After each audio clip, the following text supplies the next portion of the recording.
I am a huge fan of the original Teen Titans on Cartoon Network. Robin, Raven, Starfire, Cyborg, and Beast Boy were such a fun bunch of characters to watch play off each other, whether it be in serious moments or just when they're goofing off. So you can imagine that I'd be pretty excited in 2006 when a Teen Titans video game was released, where you can now take control of the different team members and beat up the group's rogues gallery. So for today, let's jump back into the world of the Teen Titans, suit up for battle, and see if this game was as fun as I remembered it, or if it really is nostalgia holding it at a higher spot in my memory banks. When you think about the Teen Titans, specifically the cartoon, you think of quality. From the action to the drama, the storytelling and character development were always peak, delivering top-notch entertainment to my young adolescent mind. These 5 characters, 5 distinctly different characters paired up so well together. So in 2006, from THQ and Majesco Entertainment, we got to find out if they all feel distinctly different when playing as them together in a video game. Released on May 24th, 2006 in the US, simply titled Teen Titans, would release for the PlayStation 2, GameCube, and Xbox consoles. And one look at this cover, yeah, that's all you need to sell it. The 5 of them jumping at you, ready for battle with corresponding sliced layered backgrounds. I love it. Developed by Artificial Minded Movement, the one company who made all the tie-in franchise video game properties during the 2000s, that doesn't immediately sound too promising. They also made the Game Boy Advance Teen Titans video game as well that came out in 2005. But we're not talking about that today. So how could this go wrong? The concept sounds pretty simple. You play as the Titans and you kick bad guy butt. But with the budget for the game being on the cheaper side to make a quick game to cash in on the popularity of the show, can this game truly be as good as I remember it? To answer that, I'd say, yeah,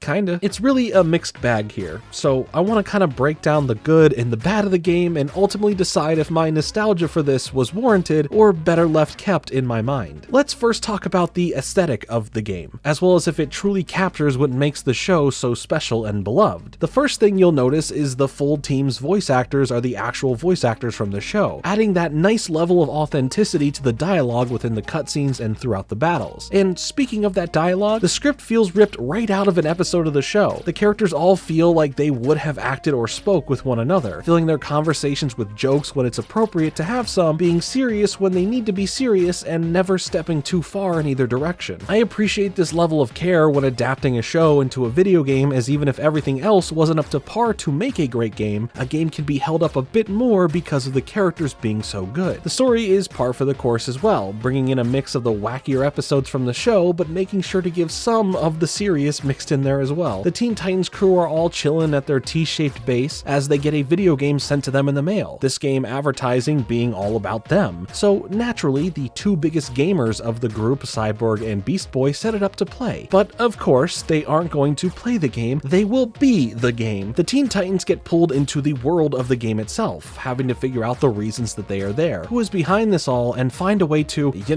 get back out of the video game. There was a lot of fanfare in the game, from little references to some set pieces, but you'll probably like getting a chance to fight some of the fun enemies from the show as they appear throughout the game, with of course Slade still tormenting Robin. Yes, even digitally, Slade is still a menace. Your journey through the game will lead you to kind of not be sure who is pulling the strings, especially when you're dealing with the ending boss and essentially doing the Tournament of Heroes for the Master of Games. No, I'm not talking about Yugimoto, I'm talking about this guy. But even in the end, he was just another part of the digital world. So when you beat the game and reduce it to code, looking like a Walmart version of the Matrix, who is the bad guy?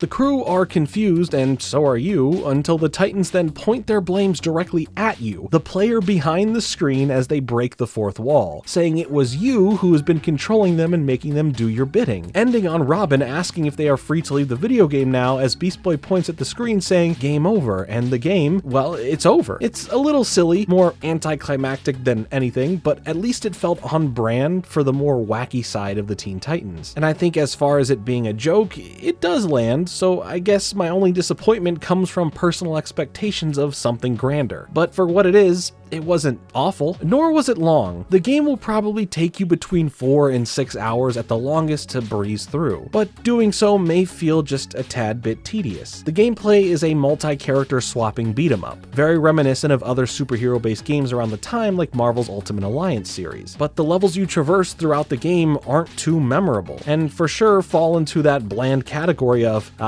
gray colors and a dark overall palette. But that's not to say every level is like this, because there are definitely some levels that do pop visually more so than others, and at least within the environments you have the Titans themselves to brighten things up for you a bit. The Titans control pretty great, and each of them feel unique enough from one another so you don't feel like you have one character with 5 different coats of paint. So swapping between them in a strategic way made getting through the game a lot more of a breeze, as my button mashing wasn't just locked to one character or one certain playstyle. Suffice to say, I never felt bored because of each distinct character's abilities. Robin is the quickest and used for a full range of melee attacks thanks to both his bow staff and his range of martial arts, as well as he can perform the gravity and physics defying video game classic, the double jump. Cyborg is the up close and personal type with some strong punches, but also has this slight ranged attack with his arm cannon. He's also large and topples through enemies. Starfire is your long range main. Her star bolts are a lot more powerful than her melee attacks and can shoot at a more rapid rate overall. Raven is a pretty balanced character. She can be intimidating at close range, but of course her telekinesis can be used at a long range. Plus, it's Raven, and she can do no wrong. And of course, there's Beast Boy. He can transform into different animals that allow him to have better close range or long range attacks, but can still fight in his basic form. He can also do the double jump. Now, while it's pretty fun to play as them all, the game is very repetitive and you'll be doing the same things every level, but at least the enemies do change and there is a couple of diversions that are kind of a fun step away from punching and kicking, but the action itself really doesn't vary too much. I mean, sure, it is a beat 'em up and you do consistently beat things up, but it feels like it's missing some pizzazz or flair from the world that you're in. If the Titans are trapped in a video game, why not base the areas you travel on something more,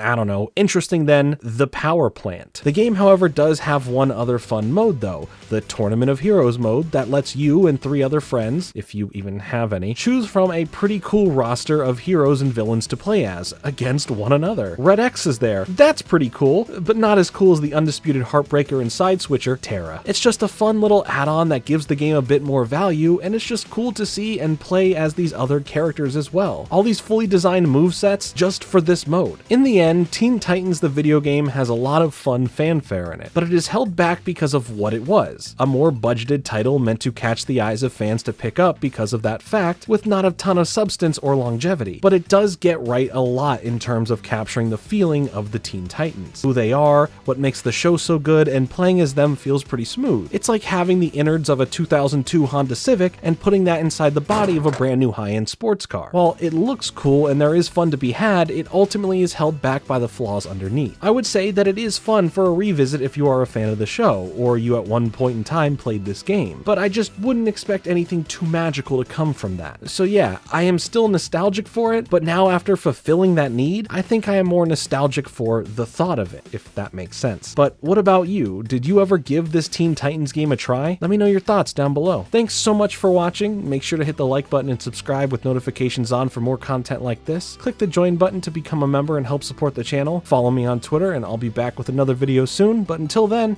later.